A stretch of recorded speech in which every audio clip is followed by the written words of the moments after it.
بسم اللہ الرحمن الرحیم الحمد للہ وکفا وسلام علی عبادہ الذین اصطفى اما بعد فاعوذ باللہ من الشیطان الرجیم بسم اللہ الرحمن الرحیم ثم اورثنا الكتاب الذین اصطفینا من عبادنا فمنهم ظالم لنفسه ومنهم مقتصد ومنهم سابق بالخیرات بإذن اللہ ذلك هو الفضل الكبیر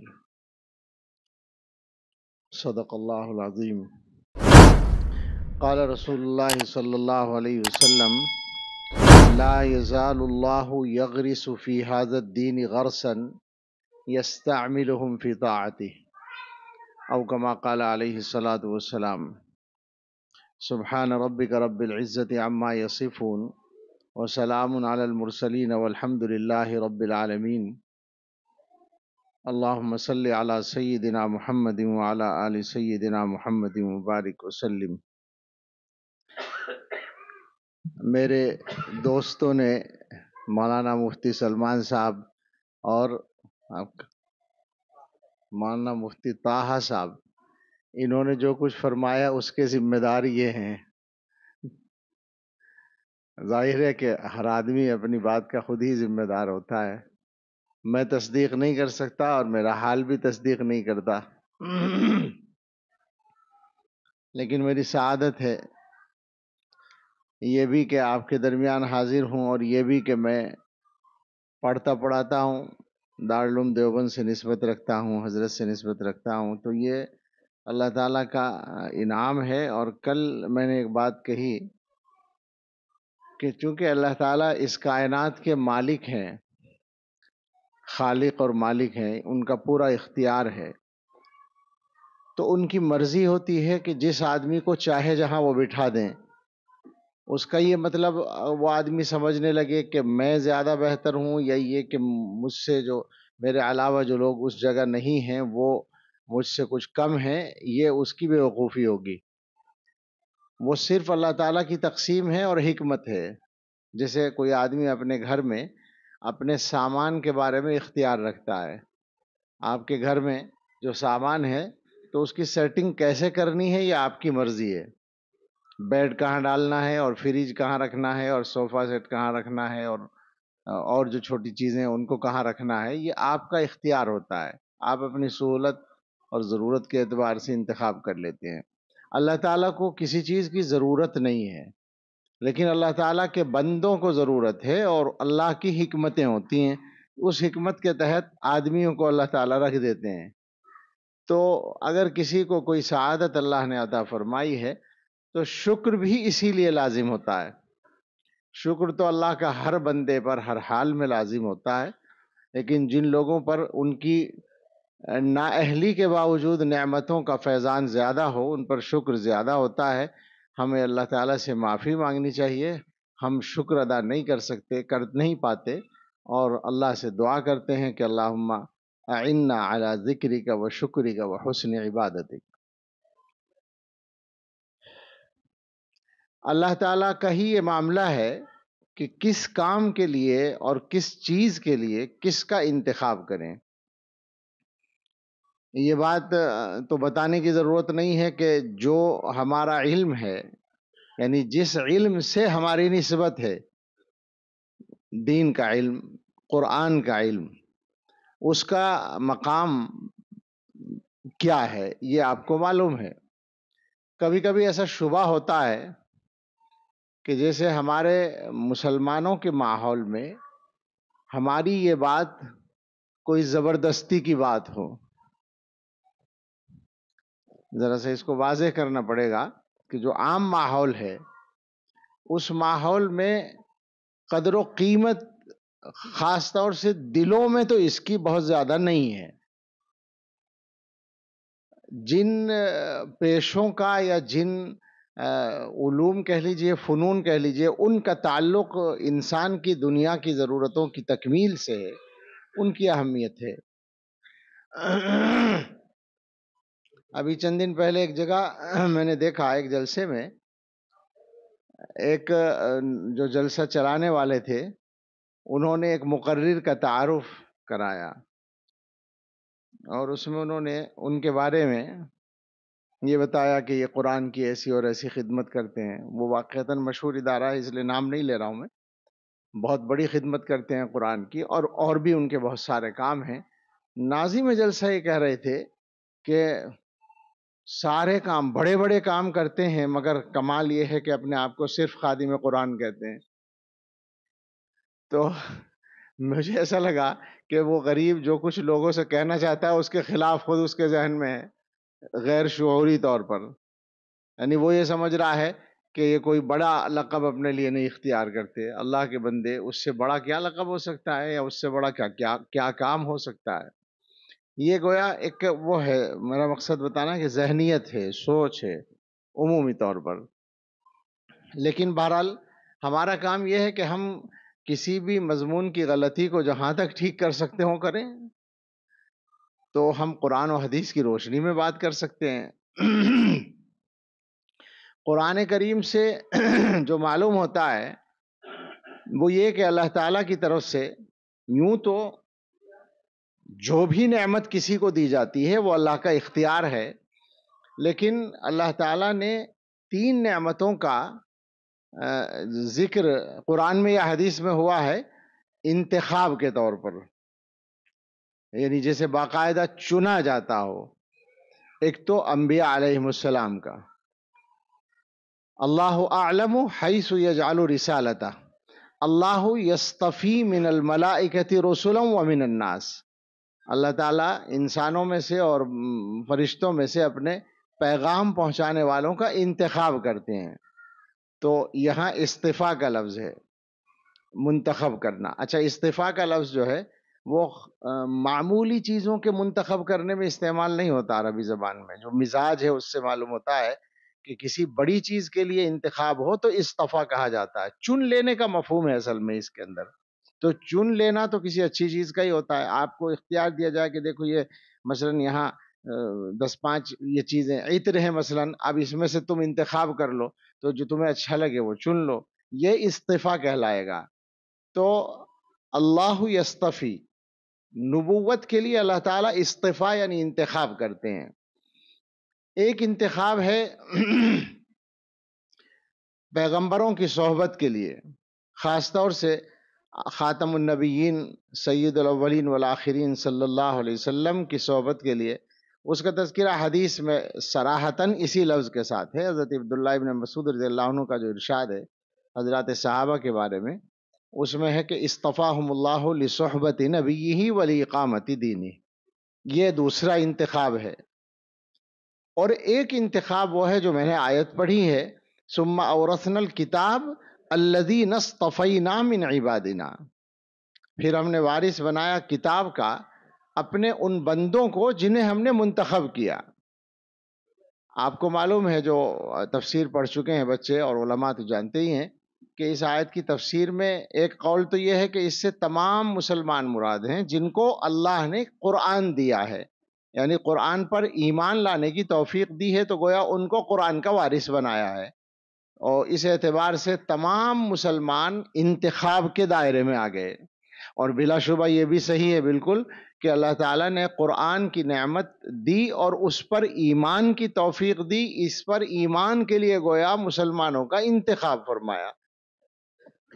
لیکن ایک دوسری تفسیر ہے کہ اس سے مراد اہل علم ہیں، علماء ہیں، جن کو علم قرآن کے لیے اللہ نے منتخب کیا. اور پھر ان کی تقسیم کی ہے، فَمِنْهُمْ ظَالِمٌ لِنَفْسِهِ وَمِنْهُمْ مُقْتَصِدٌ وَمِنْهُمْ سَابِقٌ بِالْخَيْرَاتِ بِإِذْنِ اللَّهِ. اس مضمون پر بہت زیادہ تفصیل میں نہیں جانا ہے، لیکن اصل تو یہ کہنا تھا کہ یہ انتخاب، اب آپ سوچیں کہ خالق کائنات جن چیزوں کا تذکرہ اپنی نعمت کے طور پر اور جس انتخاب کا تذکرہ اپنی خاص نعمت کے طور پر کر رہے ہیں، اس کا مقام کیا ہوگا.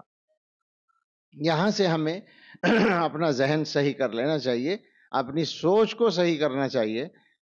مسلمانوں کے جو معاملات میں اس وقت اونچ نیچ ہے، یہ درمیان میں ایک عام بات میں کر رہا ہوں اسی سے مربوط کر کے، کہ جو گڑبڑ ہے، جو اونچ نیچ ہے، جو انتشار ہے، جو صحیح راستہ نہ کہیے صحیح طریقہ کار کم از کم طے نہیں کر پا رہے ہیں. اس کی وجہ یہی ہے کہ اپنے ذہن میں بھی گویا اونچ نیچ ہوئی ہوئی ہے. یعنی یوں کہہ لیں کہ ہماری شریعت میں حضور علیہ الصلوۃ والسلام نے یہ فرمایا ہے کہ ترکتکم علی ملۃ بیضاء نقیہ لیلھا کنہارھا سواء. یہ جو ملت ہے، جو مذہب ہے، جو شریعت ہے جس پر میں تمہیں چھوڑ رہا ہوں، یہ بالکل صاف ستھری شریعت ہے جس کی رات اور دن برابر ہیں، روشن ہے بالکل. تو اس شریعت میں ہر چیز کا ایک مقام ہے. یعنی یوں سمجھ لیں جیسے الماری ہے تو الماری میں آپ اپنے ذہن میں ایک ترتیب رکھتے ہیں. ایسا تو نہیں ہے کہ جوتے سب سے اوپر کے خانے میں رکھیں. جوتوں کا جو خانہ ہوتا ہے الماری میں اگر بناتے ہیں تو وہ بالکل نیچے ہوتا ہے، بلکہ وہ دروازے سے بھی الگ ہوتا ہے. سیف کے اندر جو بناتے ہیں، دراز بناتے، ریک بناتے ہیں، وہ اس دروازے سے الگ ہے جو دروازہ ہمارا کپڑوں کے لیے اور دوسرے حصوں کے لیے. اس میں آپ جب چیزیں رکھتے ہیں تو ان کے خانے آپ کے ذہن کے اعتبار سے مقرر ہیں. تو ہماری شریعت میں ہر چیز کا ایک درجہ مقرر ہے، بالکل صاف ہے، واضح ہے. اس درجے پر ہر چیز کو رکھنا یہ کامیابی کے لیے ضروری ہے. مسلمانوں کے یہاں یہ گڑبڑ ہو رہی ہے. اس وقت میں ہو یہ رہا ہے کہ جن چیزوں کا تعلق دنیا کی ضرورت سے ہے ان کو اوپر رکھ لیا ہے، اور جن چیزوں کا تعلق آخرت کی ضرورت سے ہے ان کو نیچے کے خانے میں رکھ دیا ہے عمومی طور پر مسلمانوں نے. لہذا گڑبڑ ہو رہی ہے، نقصان ہو رہا ہے. کامیابی اصل وہ سمجھ لی گئی ہے جو دنیا میں ہو. شہرت مل جائے تو آدمی سمجھتا ہے کہ بھئی بڑے کامیاب ہو گئے. عزت دنیا کے لوگوں کی نظر میں مل جائے، پیسہ مل جائے، کوئی عہدہ مل جائے تو آدمی سمجھتا ہے کہ ہم کامیاب ہیں. اور عام مزاج ہے. یعنی مثلا ہم لوگ جلسہ کرتے ہیں مدرسوں والے جیسے، تو اگر جلسے میں مجمع خوب آ گیا تو ہم کہتے ہیں جلسہ بڑا کامیاب رہا. اس پر بالکل نظر نہیں ہوتی کہ اس مجمع میں سے کسی ایک بندہ خدا نے بھی توبہ کی، جو ہم نے کہا تھا اسے سمجھا، مدرسے کے جلسے سے دینی فائدہ لوگوں کو پہنچا. اس پر کوئی نظر نہیں ہوتی. وہ جو ظاہری معیار ہم لوگوں کے ساتھ چل رہے ہیں وہ ہمارے ذہنوں میں بھی ایک طرح سے راسخ ہیں. حضرت علی رضی اللہ تعالیٰ عنہ کا ایک ارشاد میں بار بار ذکر کرتا ہوں، اس کو مختلف طرح بیان کیا جا سکتا ہے، لیکن یہ مضمون بھی اس سے نکلتا ہے جو میرا اس وقت میری گفتگو میں ہے. وہ یہ فرماتے ہیں کہ من ارادہ غنن بلا مالن وحیبتم بلا سلطان وعزم بلا عشیرت فلیتق اللہ فإن اللہ یأبی ان یذل الا من عصاہ. جو آدمی بغیر مال کے غنی بننا چاہے، غنا چاہتا ہے مال کے بغیر، اور ہیبت لوگوں کی نظروں میں وقعت اور لوگوں کے ذہنوں پر چھا جانا، روب دبدبا جس کو کہتے ہیں، وہ بغیر اقتدار کے، بغیر عہدے کے، اور بغیر خاندان کے عزت چاہتا ہو. چونکہ دنیا کے ماحول میں بڑے خاندان سے عزت ہوتی ہے، معمولی خاندان سے عزت نہیں ہوتی، لیکن وہ بھی اختیاری نہیں ہے. چاہتا ہے کہ عزت ملے، خاندان کے بغیر مل جائے. اب یہ تین چیزیں ہو گئیں، اور آپ غور کریں گے تو سمجھ میں آئے گا کہ دنیا میں اکثر لوگ ان تین چیزوں کے لیے واقعی پریشان ہیں.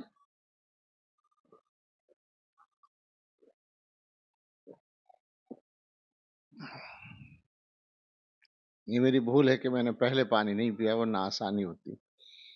تو انسان کو اپنی ضرورتوں کا ادراک بھی کبھی بھی جلدی سے نہیں ہوتا، یہ کمزوری ہے. تو عام طور پر یہ چیزیں سب کو چاہیے ہوتی ہیں، اور چونکہ معیار صحیح نہیں ہے ذہن میں، یا ان کو حاصل کرنے کا صحیح رخ ذہن میں نہیں ہے، اسی لیے جھگڑے ہوتے ہیں. یعنی ایک آدمی غنی بننا چاہتا ہے تو اس کی نظر میں غنی بننے کا راستہ مال ہے، لہذا مال کمانے کے میدان میں جھگڑے ہوتے ہیں. میری دکان اگر کپڑے کی ہے اور میرے برابر میں کپڑے والا آ گیا تو مجھے پریشانی ہوتی ہے. اور ہم لوگوں کا حال تو یہاں تک پہنچا ہے کہ ہمارے مدرسے کے برابر میں اگر کوئی مدرسہ کھل جائے تو ہمیں پریشانی ہوتی ہے، گویا کہ وہ بھی کوئی دکان ہو. اور بغیر عہدے کے دنیا میں بڑائی نہیں ملتی، طاقت نہیں ملتی، تو اس پر جھگڑا ہوتا ہے۔ یہ جمہوریت میں جتنے جھگڑے ہیں وہ سارے اسی کے ہیں۔ اور خاندانوں سے عزت ملتی ہے، یہ بھی ایک بات ہے، لہٰذا آدمی دوسرے کے خاندان کو گھٹاتا ہے۔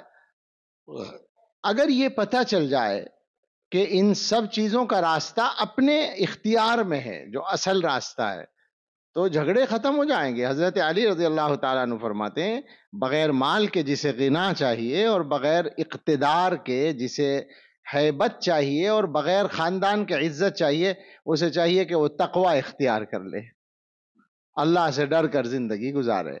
تو یہ تو اپنے ہاتھ میں ہو گیا سارا۔ آدمی اگر یہ کام سمجھ لے کہ صاحب یہ اب میرے ہاتھ میں ہے یہ ساری چیزیں حاصل کرنا، تو جھگڑے ختم ہو جائیں گے۔ اللہ کا ڈر ہر جگہ سامنے آ جائے گا۔ مال بھی اگر وہ کمائے گا تو اللہ کے ڈر کے ساتھ کمائے گا، کسی کا حق نہیں دبائے گا۔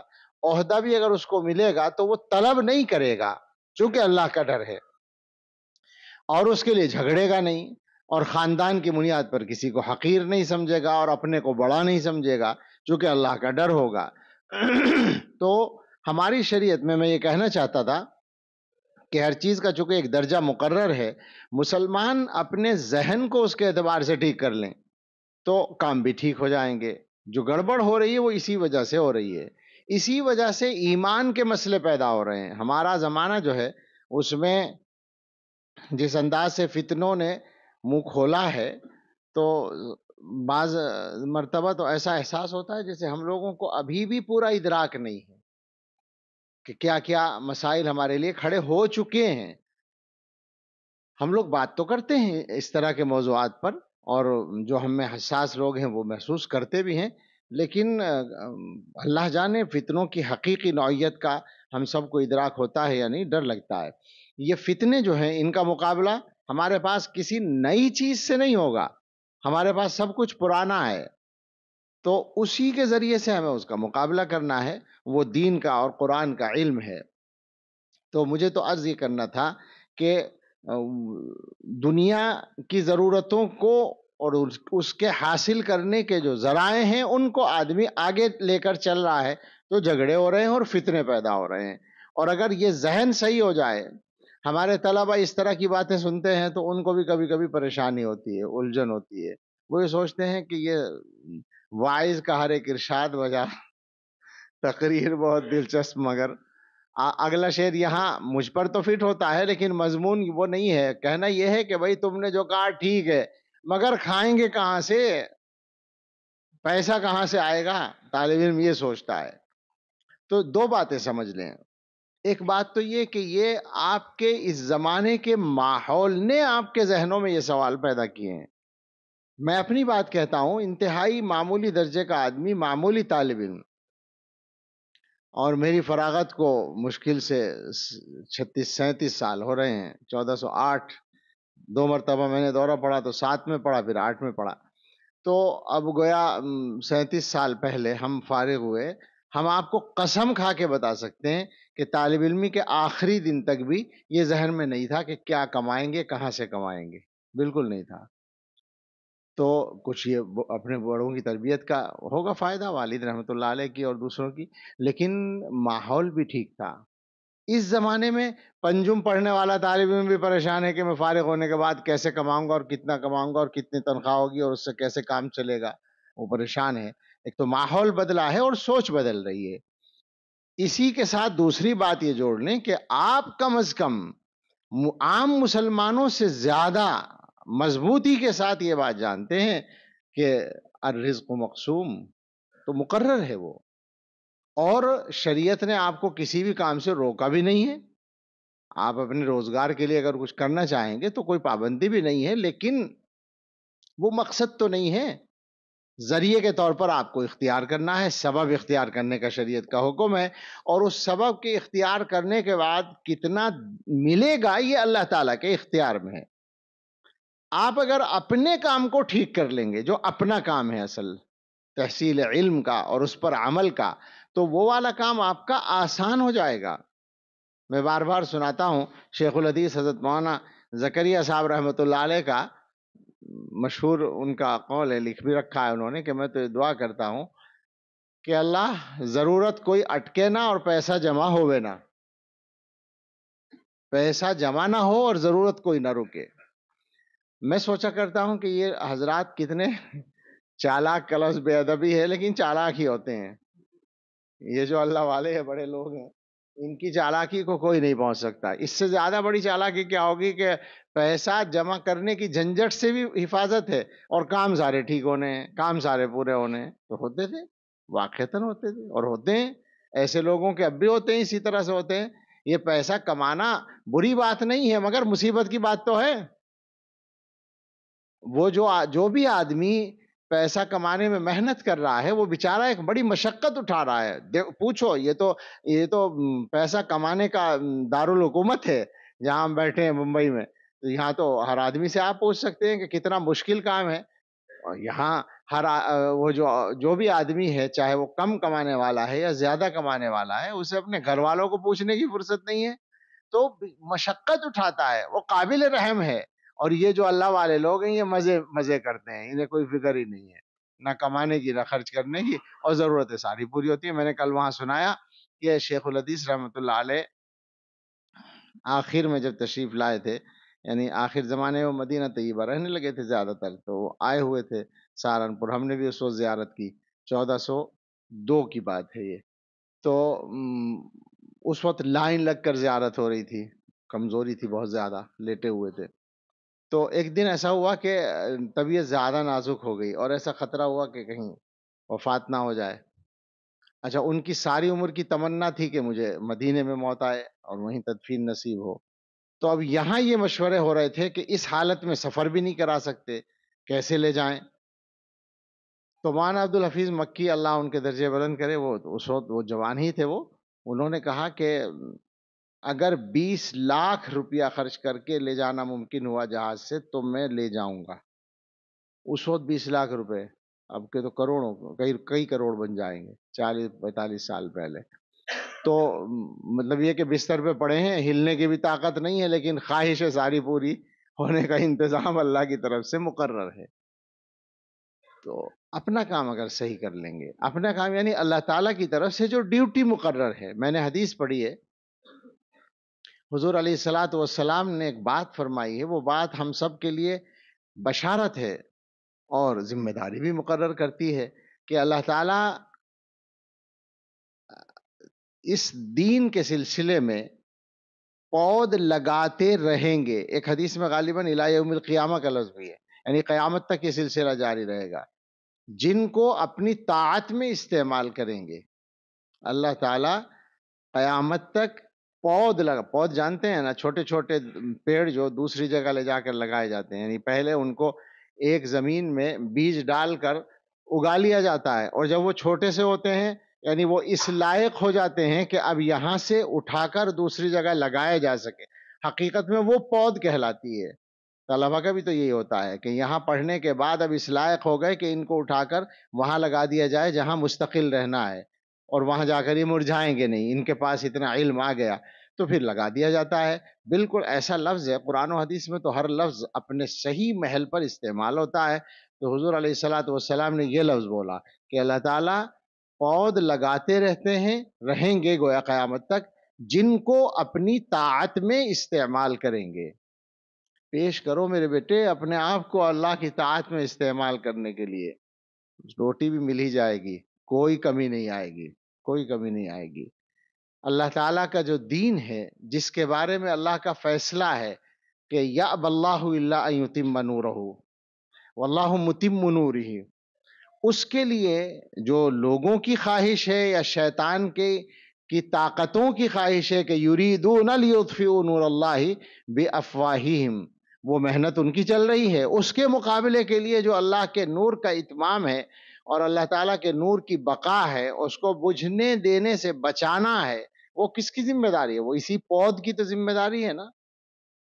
اور اللہ کی طرف سے یہ وعدہ ہے یا یہ خوشخبری ہے حضور کی طرف سے کہ یستعملہم فی طاعت، یہ طاعت سے یہی مراد ہے کہ اس کے دین کے چراغ کو روشن رکھنے کے لیے۔ تو ہمیں اپنے آپ کو اچھے سے اچھا بنا کر پیش کرنا چاہیے۔ اگر کسی جگہ کمپٹیشن ہو کسی ظاہری چیز کا، بہت آسان بات ہے، مقابلہ حسن ہوتا ہے جیسے، تو جو لوگ حسن کے مقابلے میں شریک ہوتے ہیں تو وہ اپنے جسم کو زیادہ سے زیادہ خوبصورت بنا کر پیش کرتے ہیں جتنا ان کے لیے ممکن ہوتا ہے.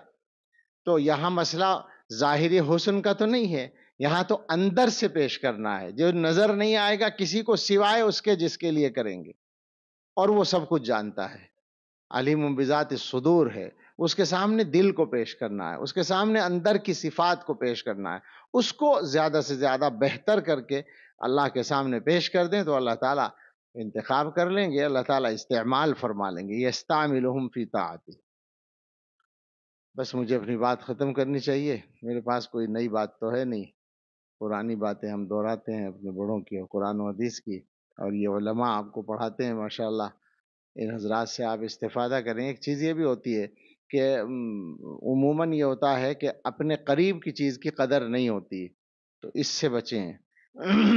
دور کی چیز تو آپ کے ہاتھ میں ہے نہیں، اگر بالفرض یہ مان بھی لیں کہ دور کی چیز زیادہ ہی اچھی ہے تو بھی آپ کے ہاتھ میں جو ہے اسی سے آپ استفادہ کر سکتے ہیں جو قریب ہیں. اور ایسا نہیں ہے، آپ کے اساتذہ اہل ہیں، باصلاحیت ہیں، آپ ان سے استفادہ کریں، اور اساتذہ کی زندگیوں کو معلوم کریں، پڑھنے کی زندگی کو، تو انہی میں آپ کو مثالی نمونے مل جائیں گے کہ جنہوں نے بہتر سے بہتر طریقے پر. میں یہ بات عام طور سے جا کر کہتا ہوں مدرسوں میں طلبہ سے کہ جن اساتذہ سے تم پڑھتے ہو انہی کو کرے دو، انہوں نے کس طرح پڑھا ہے، کس طرح قربانی دی ہے، کس طرح محنت کی ہے، تو یہی نمونے مل جائیں گے تمہیں محنت کرنے کے لیے. اور دو باتیں اور 2 منٹ میں.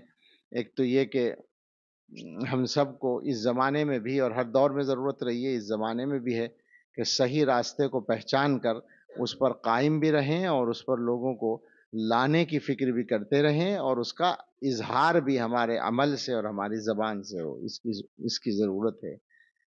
صحیح بات کو صحیح انداز میں کہیے مگر صفائی سے کہیے، صفائی کے ساتھ پیش کیجئے. اس کو چھپا کر پیش کریں گے، ڈر کر پیش کریں گے تو پھر وہ پہنچے گی نہیں اور اس کی صحیح پہچان نہیں ہوگی. یہ گڑبڑ ہو رہی ہے، اس لیے کہہ رہا ہوں میں، یعنی یہاں کی بات نہیں کر رہا ہوں بلکہ ہمارے ملک میں، بلکہ ہمارے طبقے میں، ملک کی سرحد کو بھی چھوڑ دیں تو یہ غلطی ہو رہی ہے. بات پیش کرنی ہے لڑنے کے لیے نہیں، اور لڑائی بھڑکانے والے انداز میں بھی نہیں. مقصد نہ بھڑاس نکالنا ہے، نہ دوسرے کو ذلیل کرنا ہے، مقصد اصلاح ہے، اپنی بھی اور دوسری بھی، جو دوسروں کی بھی. حضرات انبیاء علیہ السلام کا جو ان کی نیت کا اظہار جو اللہ تعالیٰ نے کیا ہے کہ ان اريد الا الاصلاح ما استطعت، یہ ہمارا عنوان ہونا چاہیے کہ اپنے لیے بھی دوسروں کے لیے بھی درستگی ہم چاہتے ہیں، اصلاح چاہتے ہیں، صحیح بات چاہتے ہیں، صحیح راستے پر قائم رہنا اور قائم رکھنا چاہتے ہیں. اور دوسری بات، مولانا عثمان صاحب کو مبارکباد، بچے کا حفظ پورا ہوا ہے. یہ ظاہر ہے کہ سب سے بڑی سعادت ہوتی ہے کسی آدمی کی، وہ حدیث تو سب کو یاد ہے، خیرکم من تعلم القرآن وعلمہ، لیکن وہ بات سب کو یاد نہیں ہے جو اس حدیث کے راوی فرماتے ہیں. عبد الرحمن ان کا نام تھا، وہ حضرت عثمان رضی اللہ تعالیٰ عنہ سے اس حدیث کو نقل کرتے ہیں. انہوں نے اس حدیث کی وجہ سے قرآن پڑھانے کو اپنا مشغلہ بنایا، اور اللہ نے ان کو اس کی اتنی لمبی توفیق دی کہ حضرت عثمان غنی رضی اللہ عنہ کی خلافت کے زمانے سے شروع کیا انہوں نے پڑھانا قرآن، اور حجاج ابن یوسف کے زمانے تک پڑھاتے رہے. اور وہ یہ کہتے تھے کہ اسی حدیث نے مجھے یہاں بٹھایا ہے مسجد میں قرآن پڑھانے کے لیے. تو یہ سعادت بہرحال تمام سعادتوں سے بڑھ کر ہے کہ ہمیں بچے ایسے مل جائیں کہ وہ قرآن کے حافظ ہوں، قرآن ان کے سینوں میں محفوظ ہو. اللہ تعالیٰ اس کی برکات ہمیں عطا فرمائے، وہ برکات جن کو ہم جانتے بھی نہیں ہیں اور جن کا احصاء کرنا بھی ہمارے لیے ممکن نہیں ہے. اللہ تعالیٰ صحیح قدر نصیب فرمائے اور رزق اور عمر کی برکت عطا فرمائے. آمین. وآخر دعوانا.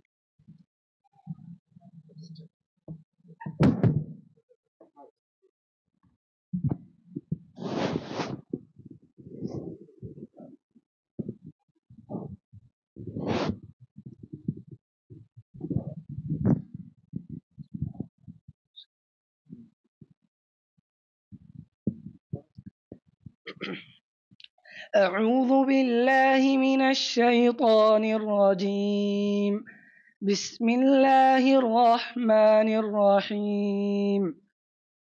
قل أعوذ برب الناس ملك الناس إله الناس من شر الوسواس الخناس الذي يوسوس في صدور الناس من الجنة والناس. بسم الله الرحمن الرحيم. الحمد لله رب العالمين الرحمن الرحيم مالك يوم الدين إياك نعبد وإياك نستعين اهدنا الصراط المستقيم صراط الذين أنعمت عليهم غير المغضوب عليهم ولا الضالين آمين. بسم الله الرحمن الرحيم. ألف لام ميم ذلك الكتاب لا ريب فيه هدى للمتقين الذين يؤمنون بالغيب ويقيمون الصلاة ومما رزقناهم ينفقون والذين يؤمنون بما أنزل إليك وما أنزل من قبلك وبالآخرة هم يوقنون أولئك على هدى من ربهم وأولئك هم المفلحون. صدق الله العظيم. اللهم آنس وحشتنا في قبورنا. اللهم ارحمنا بالقرآن العظيم واجعله لنا إماما ونورا وهدى ورحمة. اللهم ذكرنا منه ما نسينا وعلمنا منه ما جهلنا وارزقنا تلاوته آناء الليل وآناء أطراف النهار واجعله لنا حجة يا رب العالمين آمين.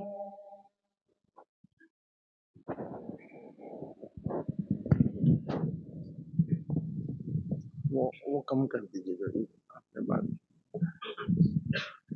دعا کریں. الحمد للہ رب العالمین والصلاة والسلام على سيدنا محمد وآلہ واصحابہ اجمعین.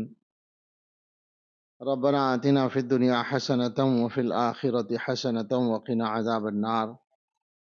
ربنا لا تزغ قلوبنا بعد إذ هديتنا وهب لنا من لدنك رحمة إنك أنت الوهاب. ربنا هب لنا من أزواجنا وذرياتنا قرة أعين واجعلنا للمتقين إماما. اللهم إنا عبيدك أبناء عبيدك وإمائك ماض فينا حكمك عدل فينا قضاؤك نسألك بكل اسم هو لك سميت به نفسك أو أنزلته في كتابك أو علمته أحدا من خلقك أو استأثرت به في علم الغيب عندك أن تجعل القرآن العظيم ربيع قلوبنا وجلاء أحزاننا وذهاب همومنا. اللهم أعنا على ذكرك وشكرك وحسن عبادتك. اللهم إنك لست بإله استحدثناه ولا برب يبيد ذكره ابتدعناه ولا عليك شركاء يقضون معك ولا كان لنا قبلك من إله نلجأ إليه ونذرك ولا أعانك على خلقنا أحد فنشركه فيك تباركت وتعاليت عما يقول الظالمون علوا كبيرا. اللهم أصلح لنا ديننا الذي هو عصمة أمرنا وأصلح لنا دنيانا التي فيها معاشنا وأصلح لنا آخرتنا التي فيها معادنا، واجعل الحياة زيادة لنا في كل خير، واجعل الموت راحة لنا من كل شر. اللهم آت نفوسنا تقواها وزكها أنت خير من زكاها، أنت وليها ومولاها. اللهم إنا نسألك العافية في الدنيا والآخرة. اللهم إنا نسألك العفو والعافية في ديننا ودنيانا وأهلنا وأموالنا. اللهم استر عوراتنا وآمن روعاتنا. اللهم احفظنا من بين أيدينا ومن خلفنا وعن أيماننا وعن شمائلنا ومن فوقنا، ونعوذ بعظمتك أن نغتال من تحتنا. يا أرحم الراحمين، يا أرحم الراحمين، يا أرحم الراحمين، يا حي يا قيوم، برحمتك نستغيث. أصلح لنا شأننا كله ولا تكلنا إلى أنفسنا طرفة عين. اللهم إنا نعوذ بك من الهم والحزن، ونعوذ بك من العجز والكسل، ونعوذ بك من البخل والجبن، ونعوذ بك من غلبة الدين وقهر الرجال. اللهم ضع في أرضنا هذه بركتها وزينتها وسكنها، ولا تحرمنا بركة ما أعطيتنا. اللهم اغفر لنا جدنا وهزلنا. اللهم مصرف القلوب صرف قلوبنا على طاعتك. اللهم إنا نسألك الثبات في الأمر، ونسألك عزيمة الرشد، ونسألك الغنى عن الناس، ولا حول ولا قوة إلا بك. اللهم واقية كواقية الوليد.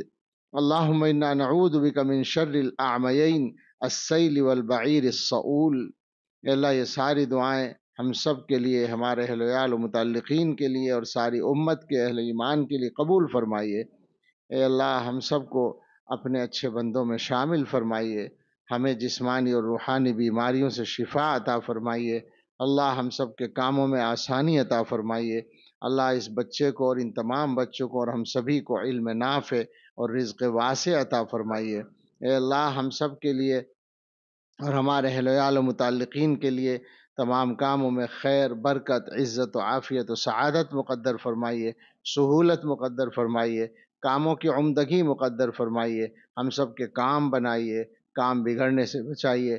اللہ اس ادارے کی حفاظت فرمائیے، یہاں کے چلانے والوں کی، پڑھانے والوں کی، پڑھنے والوں کی مدد فرمائیے۔ اللہ ہم سب کو اپنی بارگاہ میں قبول فرمائیے، اور ہم سب کو اس غرض میں اور ہمارے بچوں اور نسلوں کو اس غرض میں شامل فرمائیے جن کو آپ اپنی طاعت کے لیے استعمال کرتے ہیں۔ اللہ دنیا میں تمام اہل ایمان کے لیے اپنی خاص نصرت نازل فرمائیے، اہل فلسطین کے لیے اپنی خاص نصرت نازل فرمائیے۔ اللہ آپ کی ذات بے نیاز ہے، ہم محتاج ہیں، ہم ضعیف ہیں، ہم کمزور ہیں، اور سب سے بڑھ کر یہ کہ ہم بہت گناہ گار ہیں، اور گناہوں کی معافی کی جگہ آپ کے علاوہ کوئی نہیں ہے، معاف کرنے والا آپ کے علاوہ کوئی نہیں ہے۔ اللہ معاف بھی کر دیجئے اور کام بھی بنا دیجئے، اور ضعف کو بھی دور فرما دیجئے۔ اپنی رضا کے لیے قوت عطا فرما دیجئے، اپنی رضا کے کاموں کے لیے قوت عطا فرما دیجئے۔ اللہ برے انجام سے حفاظت فرمائیے۔